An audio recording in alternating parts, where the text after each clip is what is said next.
بسم اللہ الرحمن الرحیم۔ السلام علیکم ورحمۃ اللہ وبرکاتہ۔ Islamic writers movement plate form سے خراج تحسین حضرت خدیجہ رضی اللہ تعالیٰ عنہا کو آپ کی سماعتوں کی نظر۔ تحریر تمنا ظفر۔ حضرت خدیجہ رضی اللہ تعالیٰ عنہا مکہ کی ایک معزز مالدار عالی نسب خاتون جن کا تعلق عرب کے قبیلے سے تھا۔ آج اس دنیا میں کسی بھی عورت کے کردار کو اگر حضرت خدیجہ رضی اللہ تعالیٰ عنہا کا مثال دیا جائے تو وہ اس کے لیے کسی اعزاز سے کم نہیں ہے۔ ہمارے معاشرے میں آج ہم خواتین تقریباً جاں بالڈرز ہیں۔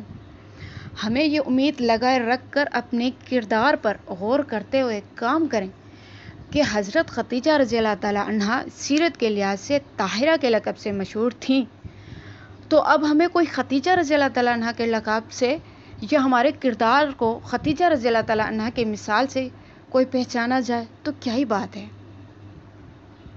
حضرت خدیجہ رضی اللہ تعالیٰ عنہ اپنے زمانے کے لوگوں میں ایک عقل مند، دانا اور بصیرت خاتون تھی۔ ان کے اخلاقی فضائل میں سخاوت، جانثاری، عقیدت، پاک دامنی اور دور اندیشی، صبر و استقامت تھیں۔ ہمیں چاہیے حضرت خدیجہ رضی اللہ تعالیٰ عنہ کی سیرت، خدمات، تاجرات کا درس دیں۔ جی ہاں، اپنے گھروں میں فقط ہفتے میں ایک بار ایسا بھی دن رکھیں۔ اپنی بچیوں کو حضرت خدیجہ رضی اللہ تعالیٰ عنہ کی سیرت سے، کردار سے آگاہ کریں۔ اس سے تربیت میں آسانی اور جوان بچوں میں ایک مثبت سوچ پیدا ہو سکتی ہے۔ ایسے مثال دیں جیسے حضرت خدیجہ رضی اللہ تعالیٰ عنہ بھی ظاہری حسن و جمال اور کافی سرمایہ و مالی استعمال اور بہتر اجتماعی حیثیت کی مالک ہونے کے باوجود کبھی انہوں نے زمانے کی معاشرہ کے بظاہر پرکشش حالات کے دھوکہ میں نہیں آئیں۔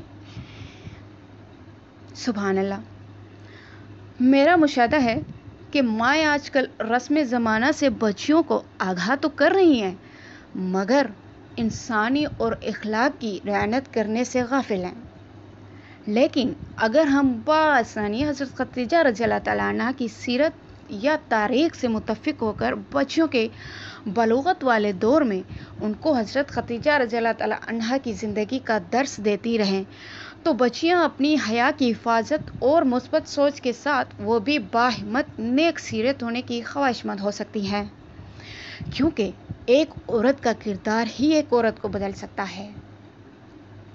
اور ہم عورتوں کو یہ بات ذہن نشین کر دینی ہے کہ جب حضرت خدیجہ رضی اللہ تعالیٰ عنہا اپنے تجارتی کاروبار کو دور دراز ممالک کی طرف روانہ کرتے وقت کعبہ میں جا کر حضرت ابراہیم علیہ السلام کے خدا سے اپنی تجارت میں برکت حاصل ہونے کی دعا کرتی تھیں، تو ہم کیوں اس وقت اکثریت عورتوں کی یہ ہے کہ حقیقی خدا کو بھول کر کسی انسان ذات کے آگے جھک جاتی ہیں، مانگتی ہیں کہ روزی رزق تمہارے بغیر نہیں، تم ہمیں مت ٹھکرانا، یا تو یہ کہ کسی بھی مزار پر جا کر چادر چڑھا جاتی ہیں، 4 سے 5 دن راتیں رہ جاتی ہیں کہ کاروبار کی دعائیں، منتیں مانگتی ہیں، جبکہ ہمارا حقیقی خدا ہمیں جائے نماز پہ پوچھتا ہے۔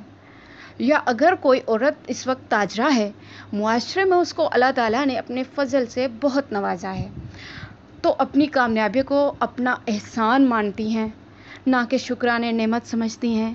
ہم تکبر میں آ کر اپنے سے کم حیثیت لوگوں کے ساتھ تلخ مزاجی سے پیش آنا ہماری شان بن جاتی ہے۔ پر غور تو کیا جائے، حضرت خدیجہ رضی اللہ تعالیٰ عنہ ایک کامیاب تاجرہ ہونے کے پیش نظر سے اپنے لیے زیادہ سے زیادہ نفع کمانے کی کوشش کرنے کے باوجود وہ کچھ وقت عبادت کے لیے مخصوص رکھتی تھی، اور ان کے گھر کا دروازہ حاجت مندوں، فقیر مندوں، ضرورت مندوں کے لیے ہمیشہ کھلا رہتا تھا۔ کوئی محتاج ان کے گھر سے خالی ہاتھ نہ لوٹتا تھا۔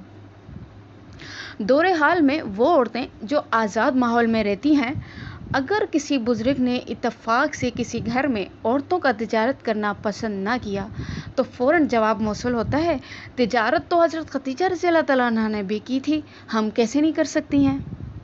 لیکن ہم ان کے نقش قدم پر چلنا تو بھول جاتی ہیں، کیونکہ ہمارے ارد گرد تو نوجوانوں کے میلے ہیں، ان کے درمیان رہ کر پھر ایک خواہش، ایک احساس کا شعلہ اچانک بڑھ اٹھتا ہے اور پھر شعور پر یہی خیال چھایا رہتا ہے کہ ابھی تو ہم جوان ہیں۔